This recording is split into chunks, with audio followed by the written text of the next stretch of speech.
कपिल सिब्बल आता युक्तिवाद करताना पुन्हा एकदा व्हीपचा जो मुद्दा आहे तो व्हीपचा मुद्दा युक्तिवादात मांडतायत। सुनील प्रभू यांनी व्हीप बजावला होता आणि तो व्हीप लागू होतोय, तर त्याचमुळे या व्हीपचं उल्लंघन होतंय का, अशा प्रकारचा जो एक प्रश्न जो आहे तो कपिल सिब्बल उपस्थित करतायत। आणि त्याचप्रमाणे विधानसभा अध्यक्षांना पक्ष ठरवण्याचा अधिकार दिला कोणी, अशा प्रकारचा देखील प्रश्न जो आहे तो कपिल सिब्बल मांडतायत। यावरचं काही विश्लेषण?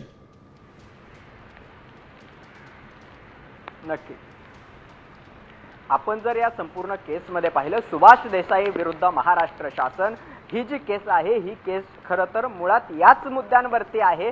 विधानसभा अध्यक्षांचे जे काही अधिकार आहेत या अधिकार क्षेत्राच्या संदर्भात निर्णय आणि जी भूमिका आहे ती घेतल्याचं पाहायला मिळतंय। खरं तर विधानसभा अध्यक्षांनी आमदारांच्या अपात्रतेसंदर्भात निर्णय घेणं गरजेचं होतं खरं, आणि त्याच भोवती ही सगळी केस फिरत असल्याचं आपल्याला पाहायला मिळतंय। विधानसभा अध्यक्षांनी सर्वच आमदार म्हणजे एकनाथ शिंदेच्या शिवसेनेचे आमदार असतील किंवा ठाकरेंच्या शिवसेनेचे दोन्ही पक्षाचे आमदार जे आहेत ते सगळ्यांनाच पात्र ठरवण्याची जो काही निर्णय घेतला तो सुद्धा कशा पद्धतीने चुकीचा आहे।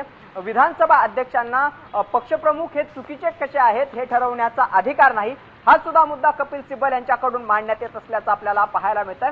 याचबरोबर आणखी एक महत्त्वाचा मुद्दा, विधिमंडळ पक्ष श्रेष्ठ की राजकीय पक्ष श्रेष्ठ हे ठरवण्याचा अधिकार विधानसभा अध्यक्षांना नाही। विधानसभा अध्यक्ष विधिमंडळातील जे बहुमत आहे त्या बहुमताच्या माध्यमातून 2/3 जे काही फूट पडले आहे विधिमंडळ सदस्यांमध्ये त्या फुटीचा आधार घेऊन निर्णय देऊ शकतात आणि त्या संदर्भातील अधिकार त्यांच्याकडे आहेत। मात्र ते थेट पक्षप्रमुखांचे अधिकार, पक्षप्रमुखांची घटना, पक्षाची घटना आणि संघटनात्मक रचना यावरती कुठलाही निर्णय देऊ शकत नाहीत।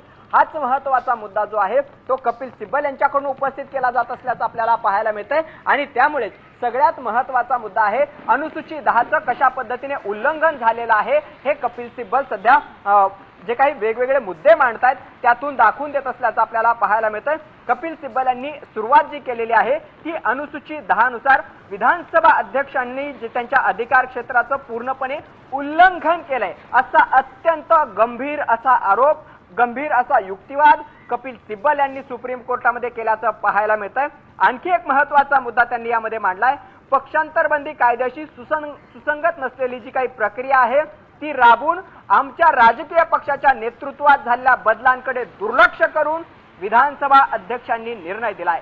खरं तर राजकीय पक्षाच्या घटनेमध्ये जे काही बदल झालेले आहेत, राजकीय पक्षाचे जे काही सर्वाधिकार कोणाकडे आहेत, राजकीय पक्षाची रचना काय आहे, या सगळ्याकडे दुर्लक्ष करून विधानसभा अध्यक्षांनी हा सगळा निर्णय दिलाय अशा पद्धतीचा आक्षेप कपिल सिब्बल यांनी सुप्रीम कोर्टामध्ये विधानसभा अध्यक्षांच्या विरोधात नोंदवल्याचं आपल्याला पाहायला मिळतंय। आणि हाच मुद्दा आता या सुनावणीमध्ये अत्यंत महत्त्वाचा आहे।